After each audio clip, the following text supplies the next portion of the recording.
Blumhouse Studios is back at it again, bringing a classic horror film into the modern age. They previously had done that with Halloween most recently, and now they're attempting to do that again with The Exorcist. What does Halloween and The Exorcist have in common? The director, of course, and that is David Gordan Green. I really enjoy a lot of the stuff that David Gordan Green has done recently, like some of his comedic stuff, some of his horror stuff as well. Let's mention Halloween here. Whatever you think about that trilogy of films, if you like some of them and did you not like them, it was cool to see Michael Myers on the big screen again. I definitely have to say that. I personally liked the first Halloween that David Gordan Green directed. I had some issues with kills and ends. However, I can appreciate what they did for the franchise. Now David Gordan Green is directing the latest Exorcist film called The Exorcist Believer. Gotta be honest here up front, I've only seen the first Exorcist film from 1973, which is 50 years old now. I can't believe that. That's kind of a bonkers number there, because that's a pretty iconic film. And while I've only seen it less than a handful of times, I really do appreciate that movie. It has some really good frights and kind of really creepy vibes in it. I loved Ellen Burstyn in that movie. I thought she was fantastic. And Linda Blair as well as Reagan.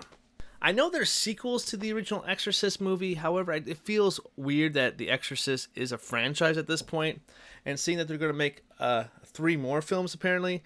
That's one of my issues with movie studios now, is before we even see the first film, they already announced 3 other films. So it's like you already know it's going to be a franchise. Let's make that first film really self-contained and make sure everything looks perfect on that before we start announcing stuff. That's my personal opinion on that. But anyway, The Exorcist Believer, honestly was not really planning on reviewing this or even going to see it, because the trailer does give that creepy vibe to it. But I'm just never super into the Exorcist. I think the 1973 Exorcist is perfect how it is, and I don't necessarily need to see anything more of it. But as we got closer to this release date for Believer, and I kind of heard some, not really buzz, but it was more in a negative connotation, it made me more intrigued. I was like, I'm doing horror month on the podcast, so I was like, might as well go watch The Exorcist Believer. And essentially this movie is about 2 young girls who go off into the woods. They do some kind of ritual so that one of the girls can see their mom, who had previously passed away. And of course they disappear for 3 days, and they wake up in a barn. And of course they come back a little different, a little creepier, and a lot more demonic. And I gotta say, if you think the power of Christ compels you, you may be disappointed in this this film of The Exorcist Believer.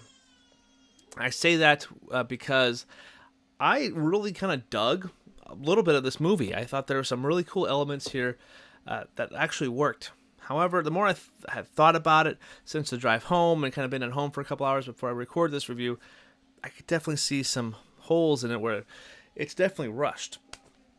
The movie comes in at 111 minutes, and it's the under 2-hour mark, and I wanted more from this. I wanted them to flesh out some things. I feel really choppily edited, and frankly, the being rushed kind of kills it for me a little bit too. However, there are some things I really kind of dug about it. Leslie Odom Jr., an Oscar-nominated actor, he is the backbone of the movie. He is really kind of fantastic here too, and has that skeptical kind of feeling about him as well, considering religion and all these different hot topic conversations.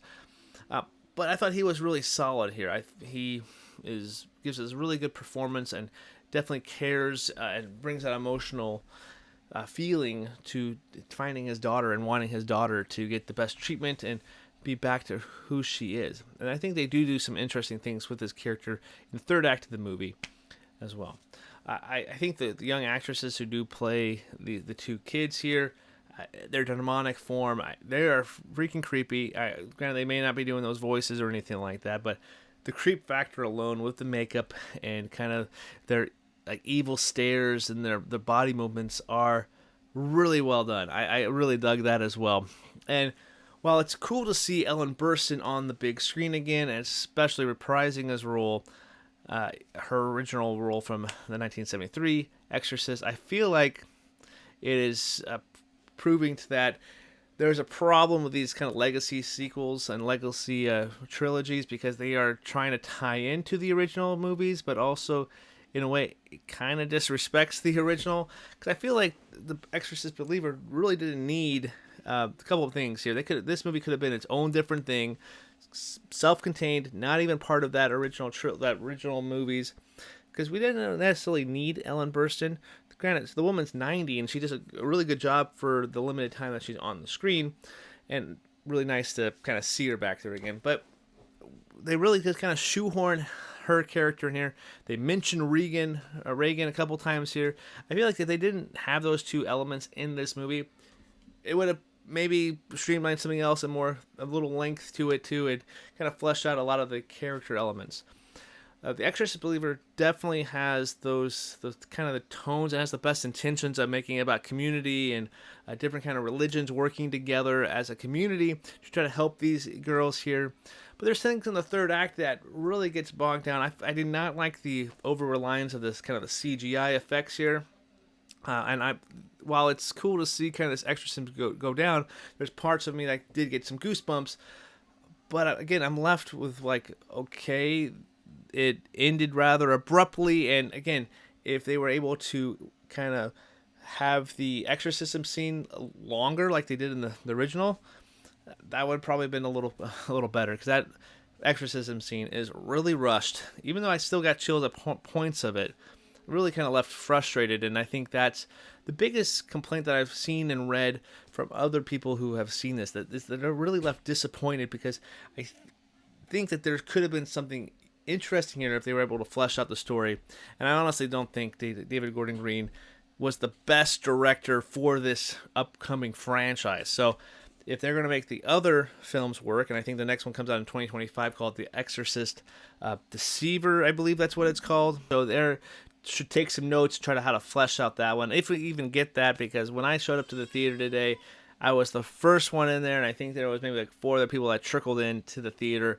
And granted, this was like a 3 or 4 o'clock showing, so it's not quite peak hours for Friday night, but still 4 people in the theater. I was kind of surprised by that. So who knows? But what did you guys think of The Exorcist Believer? Did you enjoy it? What were your frustrations with it? Let me know in the comment section down below. Again, my name is Adam. This is Almost Sideways Movie Podcast. Make sure you like, share, and subscribe. See you later.